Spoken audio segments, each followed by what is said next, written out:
கரெக்டா துரியோதனன் சொன்னபடி துர்வாசர் 10,000 சீடர்களோடு மாலை நேரம் நேரா பாண்டவர்கள் குடிலுக்கு போயிட்டார்.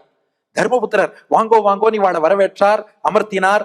என்ன சாப்பிடுறேன்னு கேட்டார். பல கணவன்மார்கள் பண்ற தப்பே இதான். உள்ள என்ன இருக்குன்னு மனைவிட்ட கேட்கவே மாட்டா. யாரோ காஃபி சாப்பிடுறீங்களா, ஜூஸ் சாப்பிடுறீங்களா, உள்ள ஒய்ஃப்ட என்ன இருக்குன்னு, கிச்சன்ல என்ன இருக்குன்னு கேட்கணுமா இல்லையா? இவரும் கிச்சன் பக்கம் போக மாட்டார், கிச்சன்ல என்ன இருக்குன்னு விசாரிக்க மாட்டார். வந்தவர்கிட்ட மட்டும் காஃபி, டீ, ஜூஸ் எது வேணும்னு மட்டும் நல்லா கேட்டுருவார். தர்மபுத்திரர் சொல்லிட்டார், என்ன சாப்பிடுறேன்னு கேட்டார். துர்வாசர் சொன்னார், நானும் 10,000 சிஷ்யர்களும் இங்க விருந்து சாப்பிடத்தான் வந்திருக்கோம். இவருக்கோ அக்ஷய பாத்திரம் இருக்கேங்கிற தைரியம், எல்லாம் சாப்பிட்டுள்ளான்ட்டார். ஆனா இதுல சகதேவன் தான் கெட்டிக்காரன். பொதுவா சகாதேவன் பா, அவன் பேரு சகதேவன். அவன் கெட்டிக்காரன்.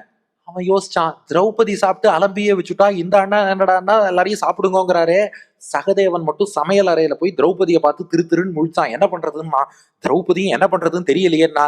அதுக்குள்ள துர்வாசர் சொன்னார், சாயங்காலம் ஆயிடுத்து, நானும் சிஷ்யாலும் பக்கத்துல குளத்தங்கரைக்கு போய் சந்தியாவந்தனம் பண்ணிட்டு வந்துடுறோம், வந்து நன்னா ஜம்முன்னு ஒரு புடி பிடிச்சிடுறோன்ட்டார்.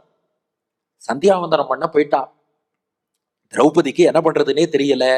பிராப்த சாகான்னமஷ்ணன் முனிகணம் அகிருதாக திருப்திமந்தம் வனாந்தே. திரௌபதி யோசிச்சா. இதே வாக்கியம் மனசுக்கு வந்தது. 2வது அனுகிரகம் எண்ணிக்கோங்க. 2வது அனுகிரகம் மீண்டும் யோசிச்சா. எங்கேயுமே என்ன பண்றதுன்னு தெரியல, ஒரு பெரிய கஷ்டமா. கண்ணனை அழைப்போம். கூப்பிட்ட குரலுக்கு ஓடோடி வந்து காக்கக்கூடிய தெய்வம் தான் நம்ம கண்ணபிரான். மனசார கோவிந்தான்னு கிருஷ்ணனை கூப்பிட்டா எதிரிலேயே வந்து நின்னுட்டான் கண்ணன். திரௌபதி பார்த்தா, ஆஹா கிருஷ்ணன் வந்துட்டான், எப்படியும் காப்பாத்திடுவான்னு நினைச்சுட்டு இருக்கும் போதே கிருஷ்ணன் சொன்னானா, திரௌபதி நீ கூப்பிட்ட குரலுக்கு ஓடி வந்தேன் இல்லையா, ரொம்ப களைச்சு போயிட்டேன், பசிக்கிறது, சாப்பிடுறதுக்கு ஏதாவது இருந்தா கூடுதுன்னா.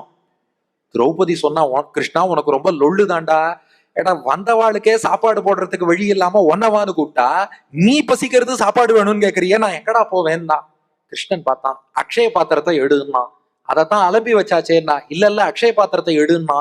எடுத்து பார்த்தா அக்ஷய பாத்திரத்தின் விளிம்புல ஒரே ஒரு அகத்திக்கீரை இலை மட்டும் ஒட்டின்னு இருந்ததுதான். இதுல இருந்து என்ன புரியுறதுன்னார், பாத்திரத்தை ஒழுங்கா அலம்ப கூடாதுன்னு புரியுறது. இல்ல அப்படி புரிஞ்சுன்றாதீங்க, இதெல்லாம் அவுட் ஆஃப் கான்டெக்ஸ்ட்.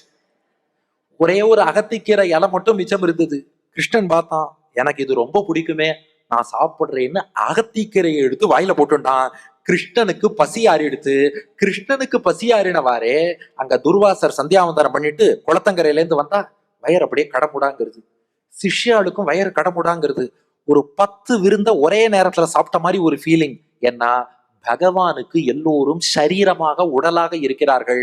பகவான் அமுது செஞ்சுட்டான்னா அவனுக்கு சரீரமாக இருக்கும் எல்லாருக்குமே திருப்தி வந்துடும்.